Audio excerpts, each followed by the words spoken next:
first for the Bucs. Zeke Elliott with the dog. Jalen Smith. That is a play to remember. Oh, what a tackle by Jalen Smith. Hey, what's up, everybody? Welcome to a weekend edition of the Frisco Report. We're happy to report the first week of free agency frenzy is in the books. And now we're just going to discuss, the overall picture or the state of the Cowboys roster as we head into the second week, where we start to look at more of your second tier and obviously the bargain bin. All right, so Mike, what's up, man? How's your weekend looking right now, man? Hey, Joe, what's going on? Happy Saturday. It's not a Tuesday, but happy Saturday. And so far, so good, man. Got a lot of stuff done around the house. Warmer weather came our way. It's been about 25 degrees. It feels like 15 because of the wind, but things are getting warmer again and getting things done. And I hope your weekend's been well too, bro. Yeah, it's been good. Everybody's out there hunkering down. Shout out to all the states that are, in complete shutdown mode right now. So all of our listeners out there, California, New Jersey, Connecticut, Illinois. I mean, the list keeps expanding. So hope you guys are able to enjoy this, get away from some of the madness, some of the anxiety that's out there. So let's get into this, Mike. So, first week in the bag. We kind of got that scare with Amari Cooper. Obviously, we covered that, but let's just talk about how do you feel the first week went overall. Let me know what players you liked, any questionable signings, or anybody that left that you wish we would have kept. What's your thoughts on the first week here for the Cowboys? Absolutely, and I think the biggest one of them all was obviously Jared McCoy. I mean, right after our show on Tuesday, we get the news Gerald McCoy is a Dallas Cowboy, 3-year, $18 million deal. I thought it was pretty clutch, and you got him at the right price, $6 million a year, and he's not. See, with Gerald McCoy, people look at his age and might think he's long in the tooth, Joe, but Gerald McCoy. You look at him last year and what he did for that Carolina's defense. You draft somebody young, Gerald McCoy is going to help that somebody young. You get what I'm saying? And he's smart. The instincts on the field is there. And when you have instincts, you protect yourself. And that's what Gerald McCoy has done his entire career. And I'm happy, Joe, he's a Dallas Cowboy. The other one is Maurice Kennedy. This was kind of weird because when Jeff Heath went to the Raiders, Maurice Kennedy came in here, and he's a corner. And I forget the college he played from, and I was just watching stuff on him. Dang it. But, wow. I watched some stuff on him, and I'm like, okay, is he special teams? Because nothing sticks out to me at the corner. When he's playing corner, Joe. So that one's kind of like, we'll see. Maybe Mike Nolan's been drilling over this guy, and other teams haven't been using him right. But maybe, just maybe, it's special teams. And then another good signing, Joe, real quick. Matter of fact, he just signed Friday morning. I actually woke up. I looked at the Cowboys' remaining free agents. And I seen C.J. Goodwin still on the list. I'm like, Cowboys got to get C.J. Goodwin. That's who you replace on special teams for Jeff Heath. I was like, why isn't he signed yet? 2 hours later, Cowboys brought him back. And, I don't see Maurice Kennedy being special teams or starting caliber corner. And I see C.J. Goodwin going in there and taking over that Jeff Heath role as special teams. That's just me. What about you, Joe? Yeah, the big one, I guess the Cowboys' big name ticket outside of our own people, for sure, is the Gerald McCoy, because the term we've been giving these guys, the Baconator. We got one. It's aged beef, but still, he's getting it done, man. The stats are there. He's still very productive, and it's impressive that he was able to produce under Ron Rivera. Okay, so. He's got good coaching. uh, basically every spot he's been at. Even with the Bucks, he did well there. Now with the Cowboys, he gets to work with Tom Sula, Leon Lett, and these guys. So I think it's a great move, man. It's a great move. It's an upgrade. It's an upgrade Mhm. over Malik Collins, and the he can hopefully raise the football acumen and things of that nature for Tristan Hill, because he needs to turn it around. If Tristan Hill doesn't turn it around this season under the mentorship or guidance of McCoy, it's over. It's Great over. point. So we'll know this season. What the deal is there with Tristan. So we'll see. But other than that, the other one that we were kind of you know you and I had called this too was Anthony Brown. Our thought was, okay, if Byron Jones leaves, which everybody knew he was gone. Oh, that's another good one. We Yeah. had we had to keep we had to keep Anthony Brown. He knows the system and knows the system will obviously be a little bit different here now, but he knows the teammates and that kind of thing. So good little move there, 3-year deal. So I like that move, man. It's a low key, good little depth there, and if you get dinged up, he can play on the outside. He can play in the nickel as well. So I like it. I like that move a lot. And let me see who else. Who else? Who else stood Clinton out? Dix. Yeah, that's the most recent one. Yeah, Clinton Dix. What was it? 16 interceptions in 6 seasons or something. Those are good numbers. We just don't get turnovers here in Dallas. So there's obviously people are looking at him bouncing around now. So is he coachable? What's the deal there? But Mike McCarthy did draft him, first round pick. So coming out of Alabama, they usually, they're pretty good in the secondary, especially at safety. They've been pretty consistent on putting starters into the NFL. So 6-year player, has a lot of veteran play, and the thing about him is he's durable. He doesn't miss time. So it's a good move, man. And for me, he's an upgrade. He's an upgrade over Heath. So now you just have to figure out if you're gonna move him to free or strong. If you're gonna move, Woods to strong, you kind of have to figure that out. But that combo, I think it's a good combo right there. I think that we'll see how it goes. I just don't feel like the Cowboys are going to look at safety early. Some people will say, "Oh, this doesn't preclude the Cowboys from drafting the safety early." I say it does. Cowboys don't even like drafting safeties early. Now you got a guy here that knows McCarthy, and it's not going to happen. They're not going to take a safety in the first. I can bet $1 billion on it if I had it right now. That they're not going to do that. But Well, interesting moves here. What do you think about the players that left? Are there any players that left that you kind of were like, I wish we would have kept them, or are you glad you didn't really blink at any of these departures? no, not really blinking at any of the departures. Um, I mean, I think we talked about Jason Garrett going into the Raiders on the last show. I One thing I will talk about though, Joe, is the linebacker core. I mean, we stressed this Mhm. before free agency. Is there's no depth at linebacker, and they kept the entire linebacker core together. Jay March is back. They got Joe Thomas back. They brought in Sean Lee again. So the linebacker core is pretty intact still. So what was your kind of reaction about keeping the linebacker core together? It's good that they kept them together, especially Joe Thomas, right? Yeah. But March, special teamer guy, Joe Thomas, he filled in pretty good. His stat line was pretty good at the end of the season.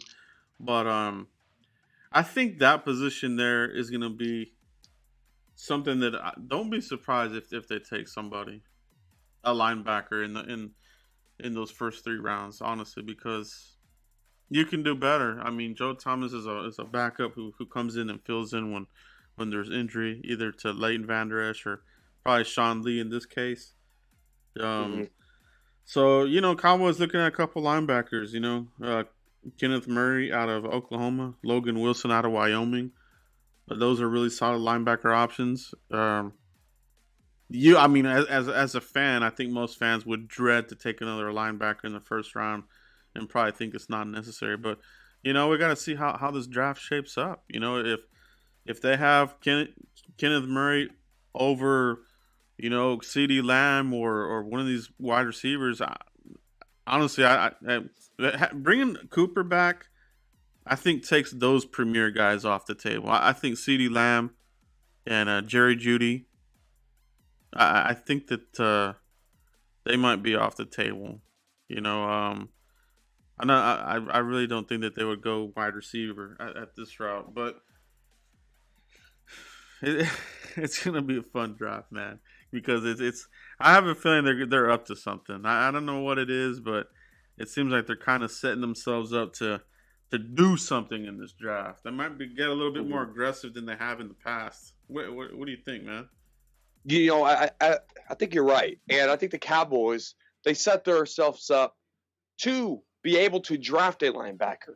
Sean Lee, Jay March, and Joe Thomas all have 1-year deals. Yeah. So they set themselves up perfect to bring a linebacker in here, because you could cut Jay March and replace him with the rookie. You can cut Joe Thomas or trade Joe Thomas and replace him with the rookie. And three linebackers coming back, three 1-year deals. It sets yourselves up to do something like that, Joe, in the draft. That's a really good point, Mike. That's a really, really good point, everybody. Follow the contracts. Brian Broaddus would always say that when he was reporting with the Cowboys. Look at the contracts, follow the contracts, and that is an awesome point because it does. It really does. 1-year deals, when you look at them, you have to assume that they're going to hit free agency the next year. Then you have a hole again. So you got to have somebody in place, and I wouldn't mind it. I wouldn't be mad at it. But as it is right now, here on a Saturday, first week of free agency winding down, the last, I don't know, I guess you could say one of the last premier guys that, the Cowboys are kind of attached to or is Everson Griffin from the Vikings. So, he's been attached to the Seahawks. My money is he probably does go to the Seahawks. Seahawks, they find a way to lure these guys over there. And I think it's, the allure of playing for the Legion of Boom. I mean, they're not Legion of Boom anymore, but they kind of have that identity, right? The Seahawks are they've built that identity that they're known for their defense. And, they're still good. They reloaded. And they're still a damn good defense, man. So I wouldn't be surprised by that. I think maybe they're kind of waiting on to see what happens with Clowney. Mm-hmm. I mean, supposedly they offered Clowney $18.75 million. That's shocking to me. Who offered Clowney that much? The Seahawks. Oh, wow. Which surprises me. Surprises me because the Seahawks usually don't do those kinds of deals for these types of players. And Clowney he takes too many plays off, misses too much time. It's not going to be a good deal for them unless they have it like, incentives for Clowney. Clowney to me is the type of player that needs incentives to get the motor running, and you don't want that kind of player, man. Not good. But what's your thoughts on that, Mike? Right as we sit right now, we don't really have that other outside pass rushing presence with Quinn departing to the Bears. So, what's your sense here on the plan there? If they don't get Griffin, or if they do, then what? I don't think they will get the former edge rusher from the Vikings. I can't say his name, so I'm not going to try. Everson Griffin. There we go. There you go. And so I'm reading Cowboys are not interested in him, but you still got Randy Gregory in there. Tyron Crawford is still kind of in the mix. But I don't know where Mike Nolan will play a guy like Tyron Crawford. He's been shifted around a lot under Jason Garrett. So I don't know where Tyron Crawford's going to play, but we know he can play right end. But I don't know. Do you know how much money the Cowboys have left? Is it $30 million left? I want to say it's 22 point something, or right there at 23 million. So, Well, if the Cowboys want to go make a big splash and maybe match that Clowney offer that the Seahawks are giving to Everson Griffin, then obviously it's worth it, right? But I mean, would you do like a Gerald McCoy type situation where it's a 3-year deal?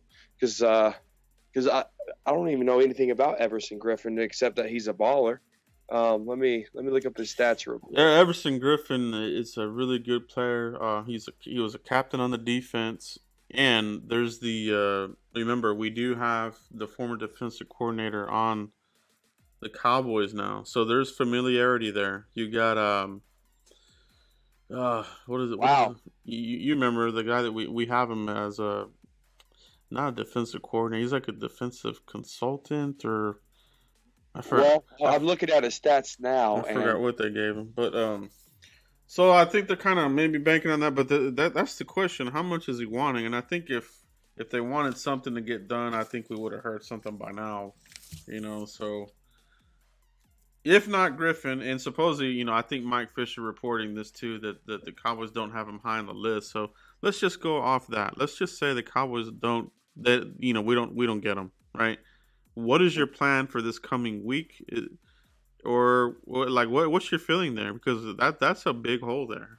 Yeah, Dorrance Armstrong and Randy Gregory. I do like Randy Gregory a lot in the rotation, but that football conditioning, that's a big deal with him, and you got to get somebody, in my opinion.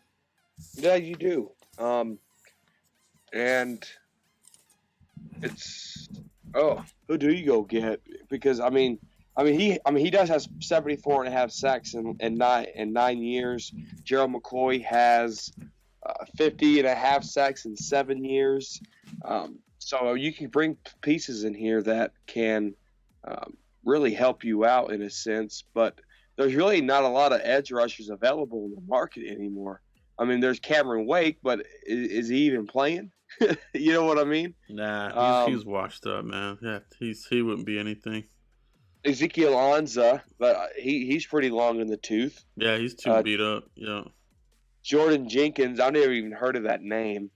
So if the Cowboys don't go after anybody, really, your best bet is a draft. Leonard Floyd, is he still out there? No, I don't think he is. I think he.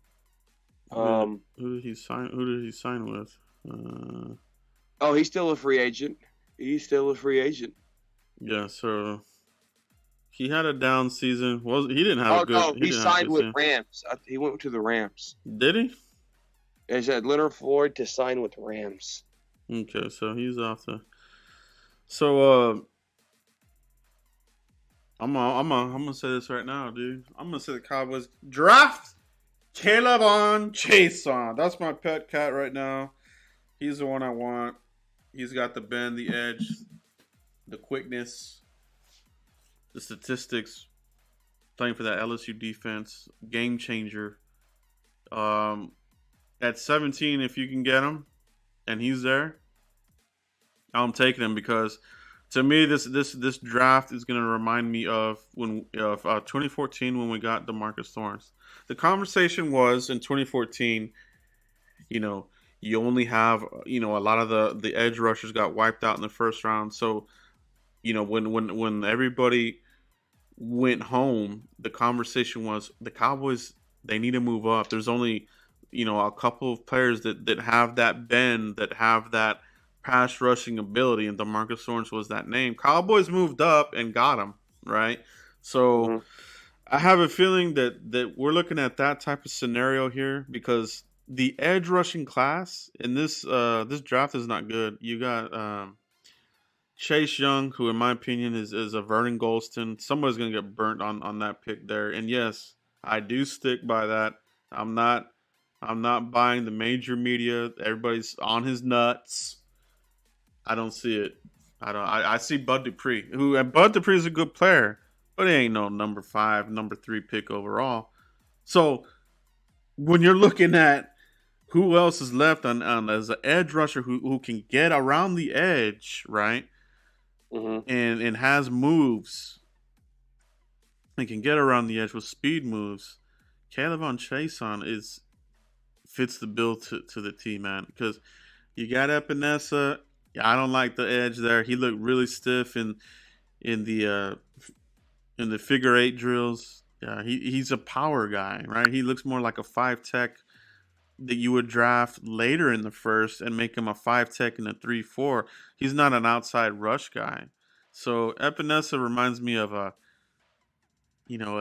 upgrade to like a Tyron Crawford, but that's not what we're looking for.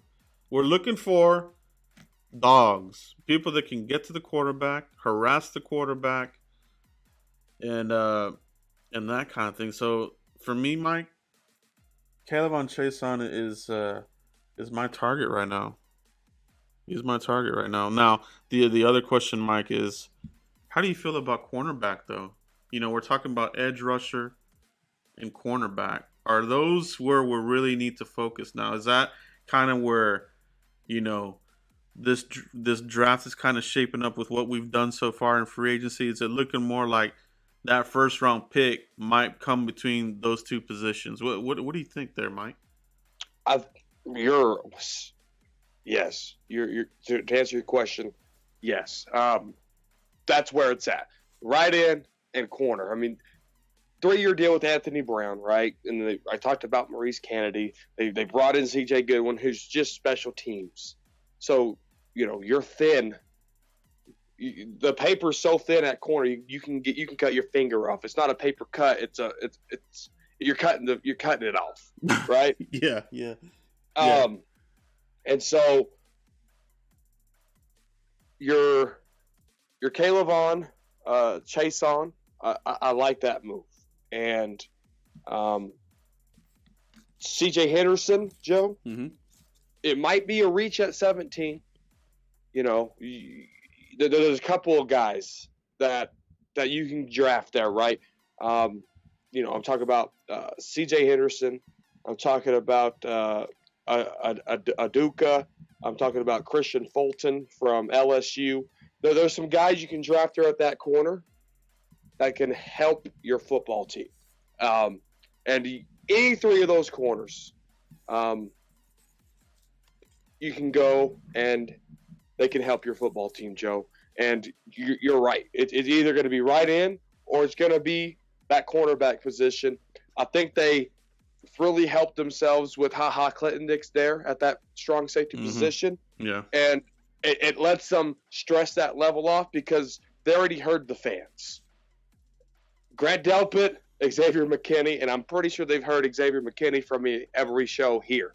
But with the Clinton-Dix, you can relax and you could possibly go get something in the second. You could possibly go get something in the third or fourth when it comes to that strong safety position. But right now, you're looking at what's thin, Joe. It's right defensive end, and it's cornerback because you got to remember they brought in Darian Thompson, 2 guys. So that's where the 2 positions are thin, in my opinion, Joe. And that's what's open. That's what it is, man. And I totally agree, man. It's and that's really the purpose. And we talked about this the last show, everybody. What the Cowboys, this is what they are at the front office. They're doing the same strategy. That we don't have Garrett anymore. We have Mike McCarthy. But if you look at the moves that the Cowboys are doing, it's the same kind of strategy. They're not.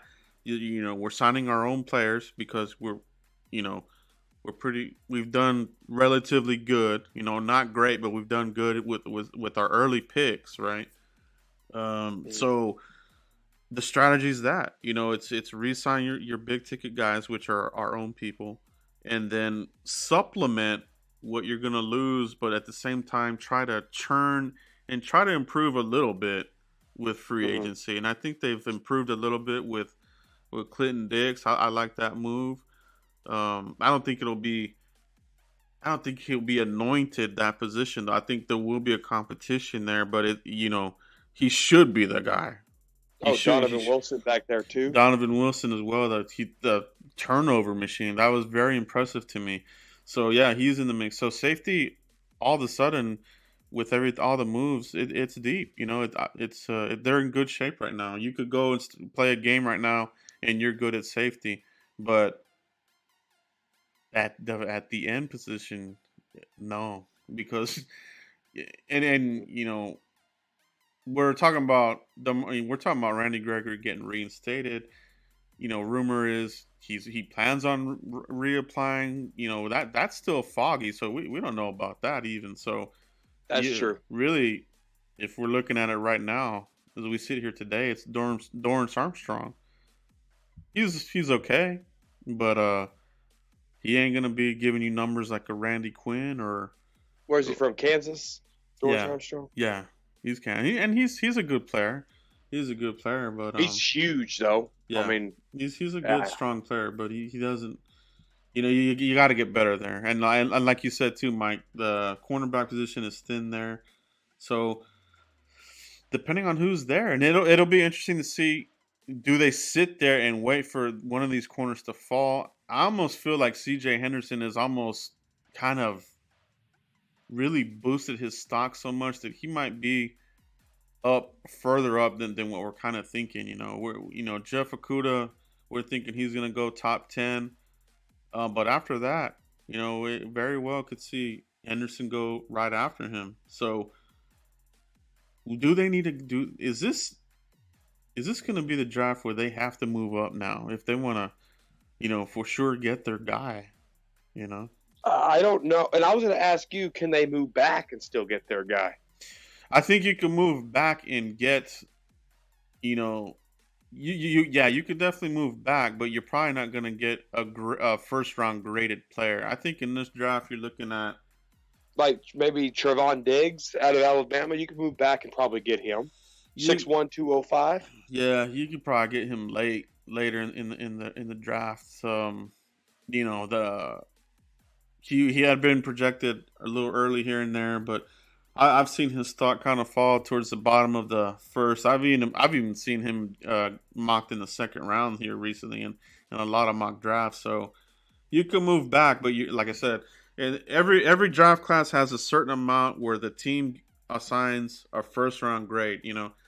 There's not 32 first round grades. Usually a typical class will have 17 to 20 first round grades. So if you're sitting at 17, right, and you want to move back to acquire more picks, well, you're no longer looking at first rounded graded players. So you're looking at players that are second round talent in the eyes of your front office, Will McClay, and your scouts. So you kind of got to be careful with that move there. But if these guys get wiped out, if the guys they want are gone, like C.J. Henderson and Chason, then that very well could be an option. I definitely wouldn't discount it. And they haven't done that in a while. I want to say the last couple seasons they've really have stayed pat and just drafted. So we'll see. When I looked at real quick the free agent we picked up, Maurice Kennedy, when I looked at his his stats and his bio and stuff, Maurice Kennedy's 6'1", and are we going back to that tall corner stuff, but not and still trying to downplay it? Give me football players. I want football players, because you could probably trade back, get you a corner, and you probably trade up in that second round and go get you a safety or a right defensive end, someone high. I mean, they did it in 2000. When did we draft DeMarcus Lawrence? They did it with DeMarcus Lawrence, Joe. Yeah, that was 2014. So, and when you move up like that, This, and we see a lot of teams do this on draft day. The first round it goes through, then the team reassesses and sees, okay, this is the plan here tonight. The game plan changes. They stay there pretty much in the war room. Coming up with a game plan. Okay, here we are at 51, right? Here's who's left.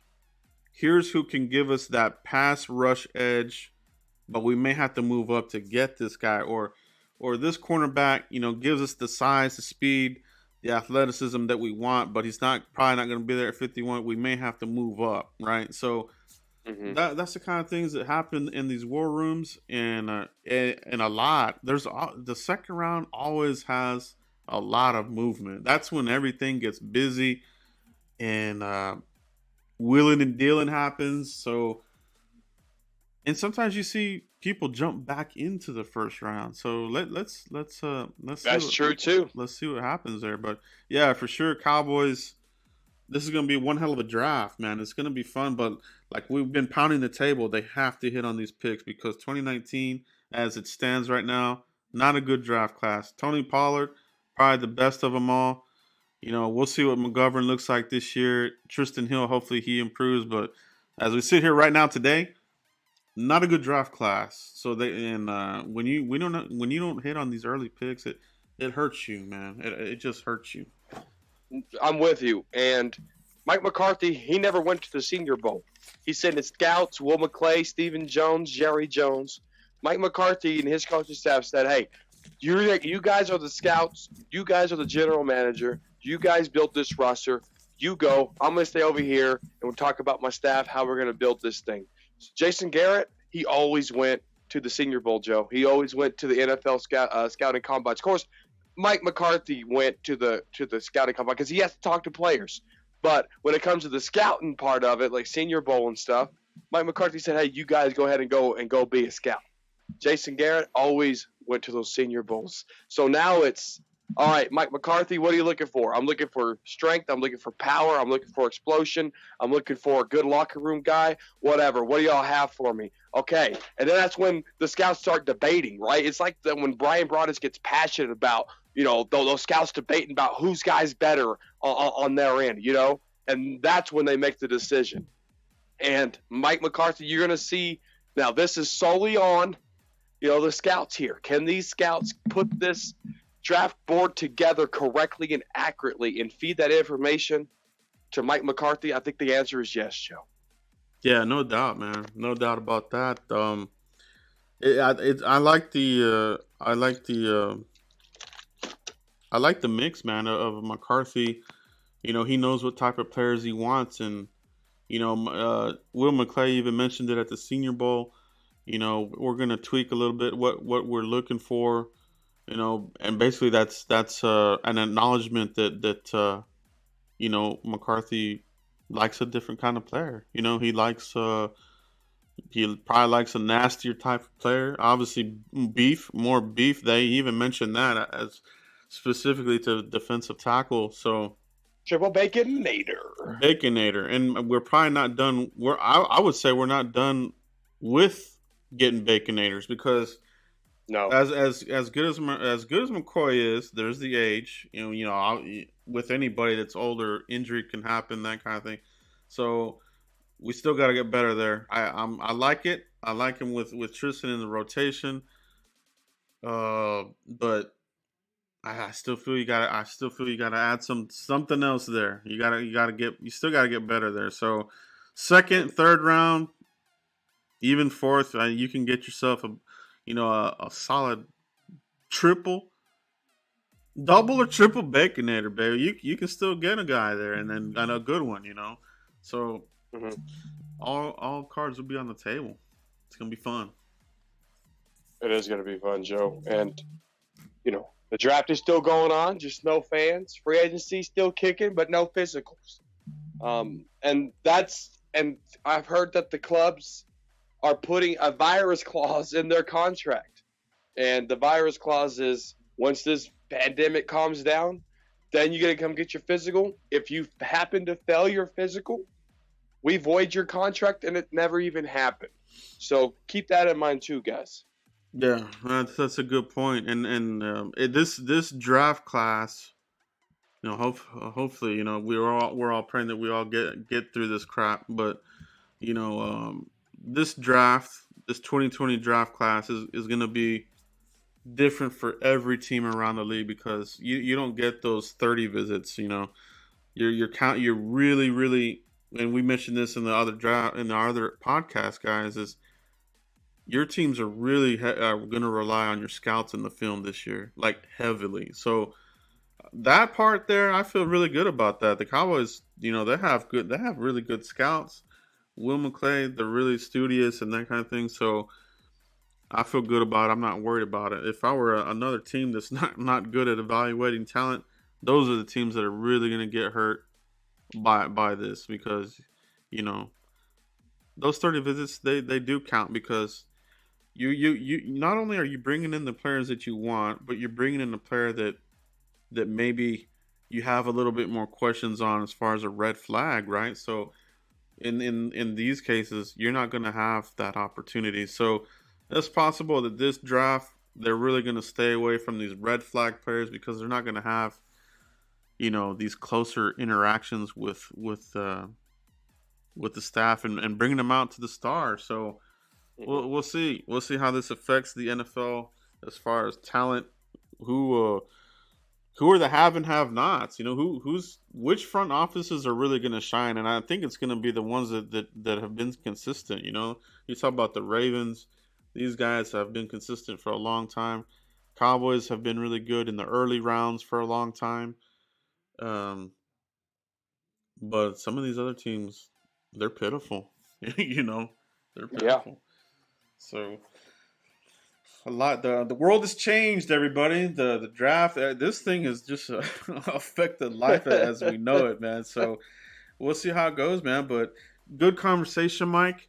Absolutely. I really like what we covered here. It's a good little primer for all you guys that have been busy with life in general. That maybe you guys have missed some of the news that's going on. So that's why we wanted to give you guys this weekend special edition of the Frisco Report. Can't do this without you, Mike. I really appreciate you and your input on this, and that's what we're here for, you guys. We want you guys to be able to get away from some of this stuff because we all do. You got to get out and get some fresh air. Get away from the TV too. A lot of people are spending a lot of time streaming, and you can lose your mind. So, with the podcast, you can tune in. You lay down in bed, listen to the podcast, put it in your car, go drive around, get out for a little bit. If you're not in lockdown, get out. Put the podcast on the radio, chill for a little bit. That's another reason why we want to keep this going here, right, Mike? Well said, Joe. Well said, guys. And if you're quarantining, please stay safe. The stuff gets crazy and it's getting crazier by the minute. And, put this on, ease your mind. This podcast will take your mind off things. And we're talking about something that you know and love, our Dallas Cowboys. And just stay safe, practice that social distancing, wash your hands, wash your bottom, and you'll be all right. There you go. Well said. Well said, Mike. And on that note, guys, we really appreciate every one of you guys. Mike, where can they find you at, man? Dallas Cowboy Football News on YouTube and on Facebook. DCF News 1 on Twitter, guys. Give me a follow. Give me a mention. Give me a DM. That's where the conversation starts. Thank you, Joe. It's always a pleasure working with you. I appreciate that, man. And all you guys, you can find me as well on YouTube, and that's Cowboys Blog. Just look me up, Cowboys Blog. Twitter and Instagram is Cowboys Blog Net, N-E-T. So make sure you guys hit up our Twitter as well. We have an official Twitter for this podcast. It's the Frisco Report. Okay, guys? So from me and Mike, we really do appreciate you guys, and we'll see you on Tuesday for the next update. All right? Everybody stay safe. Everybody stay healthy. Peace. Peace.